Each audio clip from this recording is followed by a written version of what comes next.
అందరికీ praise lord. ఇప్పుడు మనం పాట పాడుకొని ప్రభుని స్తుతిద్దాం. నీ కృపాతిశయములు అనునిత్యము, నీ కృపాతిశయములు అనునిత్యము నే కీర్తించెదా తరతరములకు, నీ విశ్వాస్యతను నే ప్రచురింతును, నే జీవించెదా తరతరములకు, నీ విశ్వాస్యతను నే ప్రచురింతును. నీ కృపా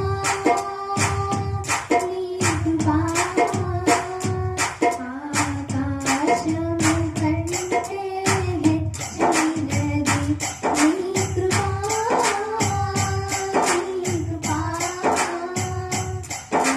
ఆకాశము కంటే హెచ్చైనది. మౌనిగా ఎటులుండెనా సాక్షిగా ప్రచురించక, నాకు విశ్వాస వరకు నీ చెంత చేరు వరకు, నాకు విశ్వాస వరకు నీ చెంత చేరు వరకు, నిన్నుగా బ్రతికి ఉన్నానంటే కేవలం నీ కృపా.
నాకు విశ్వాస వరకు నీ చెంత చేరు వరకు, నాకు విశ్వాస వరకు నీ చెంత చేరు వరకు, పవిత్రములుగా వెంటాడినా మోయాబు శాపము,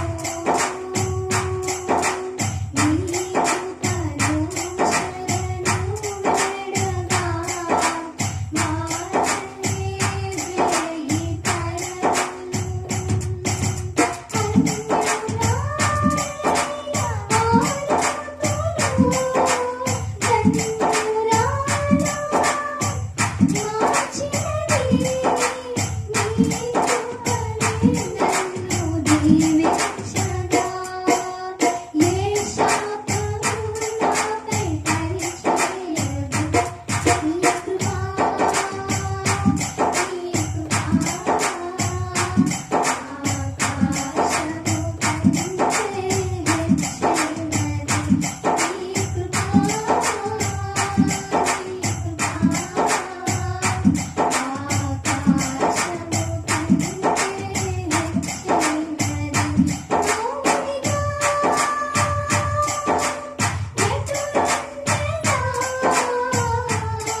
పరిశుద్ధుడైన తండ్రి, ప్రేమగల మా ప్రభువా, నీకు వందనాలు చెల్లిస్తూ ఉన్నాం. నువ్వు మంచి దేవుడువు, ఈ సంవత్సరం అంతా కూడా ప్రభువా మా పట్ల మంచి కార్యములు మీరు చేస్తున్నారని మేము విశ్వసిస్తున్నాం తండ్రి. ఈ నూతన సంవత్సరంలో నేను నూతన క్రియలు మా పట్ల జరిగించి మీరు మహిమ పొందమని, పాట ద్వారా మీరే మహిమ పొందారని, అలాగే ఈ సమయంలో వాక్యము ద్వారా మాతో మాట్లాడమని, మమ్మల్ని బలపరచమని నీ కృపలో జ్ఞాపకం చేసుకునే వందనాలు చెల్లిస్తూ యేసుక్రీస్తు అతి పరిశుద్ధ నామమున స్తుతించి ప్రార్థించి వేడుకొనుచున్నాము తండ్రి, ఆమేన్. వాక్యాన్ని కొద్ది నిమిషాలు మనము ధ్యానం చేద్దాం. దేవుడు ఈ నూతన సంవత్సరాన్ని దేవుడు మనకు అనుగ్రహించాడు. ఈ నూతన సంవత్సరము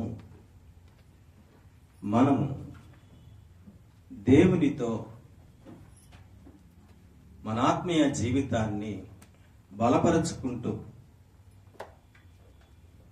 దేవుని సహవాసముతో, సంఘ సహవాసముతో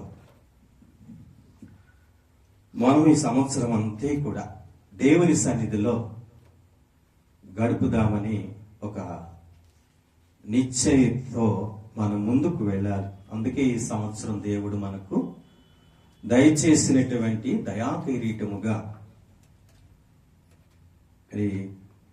వాక్యాన్ని చూస్తే ద్వితీయోపదేశకాండము 11వ అధ్యాయము 12వ వచనము చాలా చక్కని ఈ వాక్యాన్ని మనం చదువుకుని మనం బలపడదాం. ద్వితీయోపదేశకాండము 11వ అధ్యాయము 12వ వచనంలో ఈ మాట మనకు కనపడుతుంది. అది ఆకాశ వర్ష జలము త్రాగును, అది నీ దేవుడైన యెహోవా లక్ష్యపెట్టు దేశం. నీ దేవుడైన యెహోవా కన్నులు సంవత్సరాది మొదలుకొని సంవత్సరాంతము వరకు ఎల్లప్పుడూ దాని మీద ఉండును అని ద్వితీయోపదేశకాండములో మోషే గారి చేత దేవుడు వ్రాయించబడిన ఈ శ్రేష్టమైన లేఖనం. దేవుడు మన మీద తన కనుదృష్టి ఉంచాడు. దేవుని కనుదృష్టి మన మీద ఎంతవరకు ఉంటుంది అనేది ఇక్కడ స్పష్టంగా వ్రాశాడు. సంవత్సరాన్ని మొదలుకొని సంవత్సరాంతము వరకు ఉంటుంది. గడిచిన 2025వ సంవత్సరం మొదలు 26వ సంవత్సరం ముగింపు వరకు కూడా ఆయన కనుదృష్టి మన మీదే ఉన్నది. అంటే ఆయన ఎల్లప్పుడూ కూడా మనల్ని చూస్తూ ఉన్నాడు. అంటే దేవుడు మనల్ని కాపాడాలని, దేవుడు మనల్ని సంతోషంగా సమాధానముతో మనము జీవించాలని దేవుని ఉద్దేశము మనపై ఉన్నది. కాబట్టే గడిచిన సంవత్సరం అంతా కూడా కాపాడి ఆయన కనుదృష్టిలో మనల్ని చూస్తూ, ఏ సాతానుడు కూడా మనల్ని, మన ఆత్మీయ జీవితాన్ని పాడు చేయకుండా ఆయన కనుదృష్టితో కాపాడి 2026వ సంవత్సరాన్ని దేవుడు మనకు ఆశీర్వాదకరంగా ఇచ్చాడు. కాబట్టి మనము ఏం చేసుకోవాలి? ఈ సంవత్సరం మన కన్నులతో మనం నిబంధన చేసుకోవాలి. ఎందుకు అనంటే దేవుడు మనకి మంచి ఆరోగ్యమును దేవుడు అనుగ్రహించాడు. అలాగే మనము మన కనుదృష్టితో ఏది చూడాలి, ఏది చూడకూడదు, ఎందుకు ఈ విధంగా మోషే గారి చేత దేవుడు రాయించాడు. దేవుడు మనల్ని చూస్తూ ఉన్నాడు. మరి మనల్ని చూస్తూ ఉన్న దేవుడు మరి మనం ఏం చేయాలి? మనము కూడా దేవుణ్ణి చూడాలి. ఈ లోకంలో చూడటానికి అనేకమైనవి ఉన్నాయి. కానీ మనము ఏది చూడాలి అదే చూడాలి. మన కన్నులతో మనము నిబంధన చేసుకోవాలి. దేవుడు ఎల్లప్పుడూ కూడా మన మీదే ఆయన కనుదృష్టి ఉంచి కాపాడుతూ ఉన్నాడు. ఏ కష్టం కలగకుండా, ఏ నష్టం రాకుండా, ఏ వ్యాధి వచ్చినా, బలహీనత కలిగినా దేవుడు స్వస్థపరుస్తూ బలపరుస్తూ ఉన్నాడు. అందుకే మనం దేవుని వైపే చూడాలి. మన కన్ను మనల్ని అభ్యంతరపరచనీయకుండా మనం దేవుని వాక్యము ద్వారా మనం కాపాడుకుంటూ ఉండాలి. మనకు మనం కాపాడుకోలేము గాని దేవుణ్ణి అడుగుతూ ఉండాలి. దేవా, నా కనుదృష్టిని కాపాడు, చెడ్డవి చూడకుండా మంచివి చూసేలాగున నా కనుదృష్టిని బాగు చేయి. అంటే నీ వైపు త్రిప్పు, నేను మంచి వాటిని చూసే కన్నులు నాకు దయచేయని మనం ప్రభువుని అడుగుతూ, దేవుని చూస్తూ అడుగుతూ ఉంటే మంచివే దేవుడు చూసే జ్ఞానం ఇస్తాడు, అట్టి ఆలోచన ఇస్తాడు. మంచి వాటినే మనం చూస్తాము. ఆ మంచి దేవుణ్ణే మనము సంవత్సరం అంతా చూసే ధన్యత దేవుడు మనకి ఇస్తాడు. కాబట్టి మనకి కనుదృష్టి ఉందని మన ఇష్టానుసారముగా మనకి ఇష్టమైనవి మనం చూడకుండా దేవునికి ఇష్టమైనవి మాత్రమే మనం చూడాలి. ఆమేన్. దేవునికి ఇష్టమైనవి మాత్రమే మనము చూడాలి. ఆదికాండములో 3వ అధ్యాయము 6వ వచనములో ఒక మాట వ్రాస్తూ ఉన్నాడు. దేవుడు వ్రాయించాడు మోషే గారి ద్వారా. ఏమంటున్నాడు అక్కడ? స్త్రీ ఆ ఆ వృక్ష ఆహారమునకు ఆ మంచిదియు ఆ కన్నులకు అందమైనదియు ఆ వివేకమిచ్చు రమ్యమైనదియు ఉండును. కన్నులకు ఎలాగుందంట ఆ వృక్షము? అందమైనదిగా. వృక్ష ఫలాలు దేవుడు ఏమన్నాడు అని అంటే, దేవుడు ఏదేను తోటల్లో మంచి చెడుల నిచ్చు వృక్ష ఫలము, ఈ ఫలాలు తినండి, ఈ ఫలాలు మీరు తినొద్దని దేవుడు స్పష్టంగా హవ్వతో చెప్పాడు. అయితే హవ్వను మోసగించిన ఆ సాతాను, మీరు ఈ పండు తింటే మీరు కన్నులు తెరవబడితే దేవదూత లాంటి వారు అవుతారు. ఇప్పుడు దేవుడు చెప్పిన మాటను ప్రకారంగా వారు చూడగలిగారా? చూడలేదు. మంచి వాటినే చూడమన్నాడు, మంచి వాటినే ఆశించమన్నాడు, మంచి వాటికే వెళ్ళమన్నాడు, మంచి వాటినే చేయమన్నాడు. ఈ లోకంలో మంచిది ఏది కూడా లేదు. మరి మంచిని ఏది కూడా లేదు. కాబట్టి మన కనుదృష్టి జాగ్రత్తగా కాపాడుకోవాలి. దేవుణ్ణి అడుగుతా ఉండాలి, నా కనుదృష్టి బాగుచ్చి మంచి వాటిని చూసే మనస్సు నాకు దయచే, అలాంటి కనుదృష్టి నాకు దయచేయని ప్రభుని అడుగుతూ ఉండాలి. దేవుడు తినొద్దన్న వాటిని ఈ హవ్వ ఏం చేసిందంటే, దేవుడు చూడనొద్దన్న దాటిని, దేవుడు తినొద్దన్న దానిని ఈమె చూసి వాటిని తిని తన భర్తకు కూడా ఇచ్చి. ఎందుకు చూడాలి? ఎందుకు చూడాలి? చూడొద్దన్నాడుగా దేవుడు. దేవుడు చూడొద్దన్నాడు. దేవుడు చూడొద్దన్న వాటికి ఎందుకు చూశారు వీళ్ళు? సాతాను మాట విని. సాతాను మాట ఎందుకు వినాలి? సాతాను మాట ఎందుకు వినాలి? వినకూడదుగా. వినకుండా ఉంటే వాటిని చూడకపోను.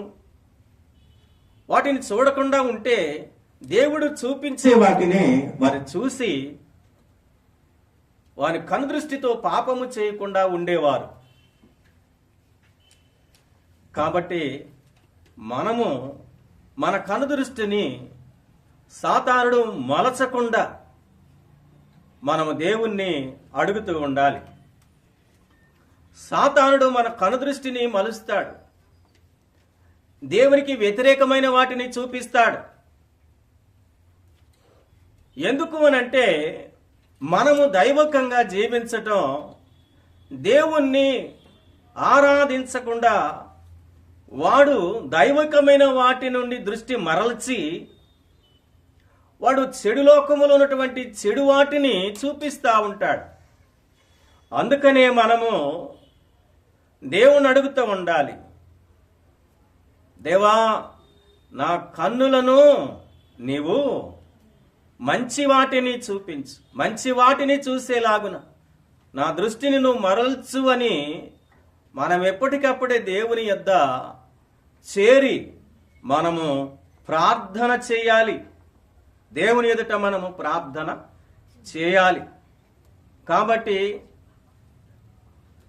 దేవుని యొద్ద చేరి ప్రార్థన చేస్తే దేవుడు మన కనుదృష్టిని సరిచేస్తాడు, ఆత్మీయమైన వాటిని చూపిస్తాడు, ఆత్మీయమైన వాటికి నడిపిస్తాడు, ఆత్మీయమైన వాటినే మన ద్వారా చేపిస్తాడు. కాబట్టి మన కనుదృష్టిని సాతానుడు మరల్చకుండా వాడి మాట వినకూడదు. దేవుని మాట తప్ప, దేవుడు చూడమన్నాయి తప్ప, దేవుడు చూడొద్దన్నాయి చూడకుండా దేవుడు చూడమన్నవే మనం చూడాలి. ఈ నూతన సంవత్సరంలో మనం దేవుణ్ణి అడుగుదాం, దేవా నాకు ఆత్మీయ దృష్టిని కలుగచేయి, లోకమనే దృష్టిని తొలగించు. లోకములో ఉన్నాం కానీ లోకములో ఉన్నవి చూస్తాం, కానీ మంచి వాటినే చూసి ఆ జ్ఞానాన్ని నాకు దయచేయని మనం దేవుణ్ణి అడుగుతూ ఉండాలి. కాబట్టి హవ్వ ఆ పండును చూసి ఆ పండు తిని తన భర్తకి ఇవ్వటంలో ఇద్దరు కూడా పాపము చేసిన వారయ్యారు. చూడకుండా ఉంటే, వాటి దగ్గరికి వెళ్ళి వాటిని తీసుకుని తినకోకుండా ఉంటే వారు పాపము చేసేవారు కాకపోవును. వారు దేవుడు వద్దన్న వాటిని చూశారు, వద్దన్న వాటిని చూసి తిన్నారు కాబట్టే వారు పాపములో పడ్డారు. చివరికి ఆ ఏదేను అనుభవాన్ని వారు కోల్పోయారు. అది మంచి గృహంగా ఇచ్చాడు దేవుడు. ఆ గృహములో ఉండవలసినవని, మనిషికి కావలసినవన్నీ కూడా ఆ ఏదేను వనం అనే గృహములో ఇచ్చాడు. అదొక పరలోక అనుభవంలో వారు ఉండవలసిన వారు చివరికి చూడకూడనివి, సాతానుడు చూపించేవి చూసి ఆశించి వాటి దగ్గరికి వెళ్ళి వాటిని తిన్నారు. ఇద్దరు కూడా పాపం చేసిన వారుగా దేవుని దృష్టిలో ఉన్నారు. అందుకనే మన కన్నుతో మనం నిబంధన చేసుకోవాలి. మన కళ్ళు ఉన్నాయని కదా మన ఇష్టం వచ్చినట్టు చూస్తే మన దేవుని దృష్టిలో పాపం చేసిన వారు అవుతాం, చూడకూడదు. కాబట్టి ఇక్కడ అపోస్తుల కార్యాలలో కూడా మనం చూస్తే 9వ అధ్యాయం 8వ వచనం, సౌలు దృష్టి ఎప్పుడు కూడా దేవుని బిడ్డల మీదే ఉన్నది. దేవుని బిడ్డలను, క్రైస్తవులను, దేవుని నమ్మిన వారిని ఎప్పుడు హింసిద్దుమా, ఎప్పుడు చెరసాల్లో వేద్దుమా అని ఆలోచన చేసేవాడు. తన కన్నుతో చూసిన వారిని అందరినీ కూడా బంధించే చెరసాల్లో వేసేవాడు. తన కన్నులతో చూసే ప్రతి ఆత్మీయ బిడ్డలను చంపేవాడు, హింసించేవాడు, బంధించేవాడు. ఇలాగా తను దేవుని బిడ్డలనే అతడు హింసించటం ప్రారంభించాడు. హింసించటానికి వెళ్తున్నాడు. దేవుడు దర్శించాడు దమస్కు మార్గంలో. ఆకాశము నుండి గొప్ప వెలుగు కళ్ళ మీద పడింది. వెంటనే అతడు చూపు కోల్పోయాడు. అంటే లోకాన్ని చూడటం కోల్పోయాడు.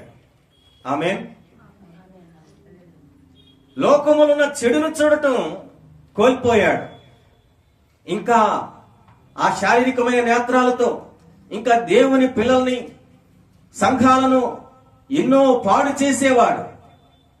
అందుకని చూశాడు సౌలును తన కనుదృష్టి కోల్పోయినట్లుగా ఆకాశం నుండి గొప్ప వెలుగును దేవుడు కళ్ళ మీద ప్రసరింప చేసేటప్పటికి గుడ్డివాడిగా క్రింద పడిపోయాడు. ఇక ఏమీ తన చూడలేకపోయాడు. అంటే శారీరకమైన నేత్రాలు మూయబడ్డాయి. చూసారా, ఏ కన్నుతో చూశాడో, ఎవరిని చూశాడో వారిని చంపేవాడు, బంధించేవాడు, హింసించేవాడు. దేవుడు తన బిడ్డలను చూశాడు, తన కనుదృష్టి కోల్పోయినట్లుగా చేశాడు. ఇంకా ఎవరిని చూడలేదు, ఎవరిని హింసించలేదు, ఎవరిని బాధించలేదు, ఎవరిని బంధించలేదు. దేవుని సమయం ఆసన్నమైంది. ఇప్పుడు సౌలును పౌలుగా మార్చాడు. కనుదృష్టి కోల్పోయినప్పుడు అతడికి దేవుడు ఆత్మీయ నేత్రమునిచ్చాడు. ఆ ఆత్మీయ నేత్రముతో ఇప్పుడు దేవుని చూస్తూ ఉన్నాడు. ఆమేన్. ఇప్పుడు లోకమనే చూపు లేదు, ఆధ్యాత్మికమైన నేత్రం దేవుని చూడగలుగుతుంది. శారీరకమైన నేత్రం లోకాన్ని చూస్తుంది, ఇటు దేవుని చూస్తుంది, ఇటు లోకాన్ని చూస్తుంది, ఇటు మంచిని చూస్తుంది, ఇటు చెడును కూడా చూస్తుంది. కానీ ఇక్కడ సౌలమైతంగా జీవిస్తున్నప్పుడు దేవుడు తన శారీరకమైన కనుదృష్టి తీసేసి ఆత్మీయమైనటువంటి నేత్రములతో సౌలను పడిన ఆ జీవితాన్ని నుంచి పౌలుగా చేసుకొని దేవుని బిడ్డగా జీవించటం ప్రారంభించాడు. ఆమేన్. ఇప్పుడు దేవుణ్ణే చూస్తున్నాడు, దేవుని కార్యాలు చూస్తూ ఉన్నాడు, మంచినే చూస్తూ ఉన్నాడు. చెడును చూడటం లేదు, చెడును అసహించుకుంటున్నాడు, చెడు దగ్గరికి వెళ్ళటం లేదు, చెడును ప్రోత్సహించటం లేదు. మంచినే చూస్తూ ఉన్నాడు, మంచి వాటినే ఆశిస్తున్నాడు, మంచినే చేస్తూ ఉన్నాడు, మంచి వాటిని ప్రోత్సహిస్తున్నాడు, మంచి కార్యాలు చేస్తూ ఉన్నాడు. ఎంతో మందిని ప్రభు యొద్దకు నడిపించిందే ఈ పౌలు కనుదృష్టి, ఆత్మీయమైనటువంటి కనుదృష్టి. దేవుని యొద్దకు ఎంతో మందిని నడిపించాడు, ఎన్నో సంఘాలు కట్టగలిగాడు. శారీరకమైన నేత్రముతో దేవుని చూడలేకపోయాడు, సంఘాలను కట్టలేకపోయాడు, ఆత్మీయ బిడ్డలుగా తయారు చేయలేకపోయాడు. ఎప్పుడైతే శారీరకమైన నేత్రం మూయబడిందో, ఆత్మీయమైనటువంటి నేత్రము తెరవబడిందో, ఆధ్యాత్మిక జీవితం ఎప్పుడైతే ఇచ్చాడో, ఆధ్యాత్మిక జీవితం ఎప్పుడైతే పొందుకున్నాడో, ఇప్పుడు దేవుని చూడగలుగుతున్నాడు, దేవుని కార్యాలు చూడగలుగుతున్నాడు, సువార్తను ప్రకటిస్తూ ఉన్నాడు, దేవుని కొరకు ఆత్మలను సంపాదిస్తూ ఉన్నాడు. ఇప్పుడు దేవుని బిడ్డగా మారిపోయాడు. కన్ను ఎంత మోసమో, కన్ను ఎంత కన్ను చాలా మన జీవితానికి దేవుడు ఇచ్చినటువంటి ఆ నేత్రములు లేకపోతే గనక మనం నడవలేము, ఏ పని చేసుకోలేము. కానీ దేవుడు మనకి ఈ 2026వ సంవత్సరం అంతా కూడా దేవుని చూడాలని, దేవుని కార్యాలు చేయాలని, దేవుని కార్యాలకు వెళ్ళాలని, దేవుని కార్యాలు ప్రోత్సాహకరంగా మనము దేవునికి మహిమకరంగా మనం చేయాలని మన కనుదృష్టి ఆయన ఎంతో ఆరోగ్యం ఉంచాడు. మన శరీరాన్ని ఆరోగ్యం ఇచ్చాడు, మన కనుదృష్టిని ఆయన బాగు చేశాడు. మంచి వాటినే చూద్దాం, మంచి వాటినే ఆశిద్దాం, మంచి వాటినే చేద్దాం, మంచి వాటిని మనం దేవుని కొరకు కార్యములన్నీ కూడా మంచిగా జరిగించాలి, ఆయనకి మహిమకరంగా జరిగించాలి.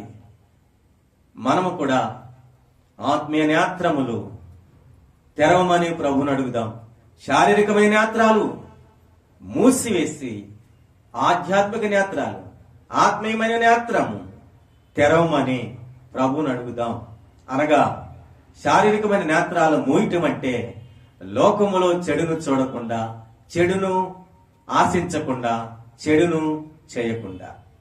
మరి ఆధ్యాత్మిక నేత్రం అని అంటే దేవుని చూసే ఆ హృదయం అనే నేత్రం, దేవుని ఆరాధించే నేత్రం, దేవుని సేవించే నేత్రం, దేవుని ఘనపరిచే నేత్రం, దేవుని లేఖలను చదివే నేత్రం, ప్రార్థించే ఆ ఆధ్యాత్మిక జీవితాన్ని దేవుడు మనకు అనుగ్రహించమని ఈ సంవత్సరం అంతా కూడా దేవుని చూస్తూ దేవునికి ప్రార్థన చేస్తే దేవుడు మంచి వాటిని చూపిస్తాడు, మంచి వాటినే చేపిస్తాడు. అటు జ్ఞానం దేవుడు మనకి ఇచ్చాడు. ఈ సంవత్సరం అంతా కూడా అలాగున మనము దేవుని ఆధ్యాత్మికమైనటువంటి నేత్రము కలిగి మనం దేవుని చూద్దాం, దేవుని కొరకు నడుద్దాం, దేవుని కార్యాలు ఆశిద్దాం, దేవుని కార్యాలు జరిగిద్దాం. అదే అంటాడు, సంవత్సరాంతం మొదలుకొని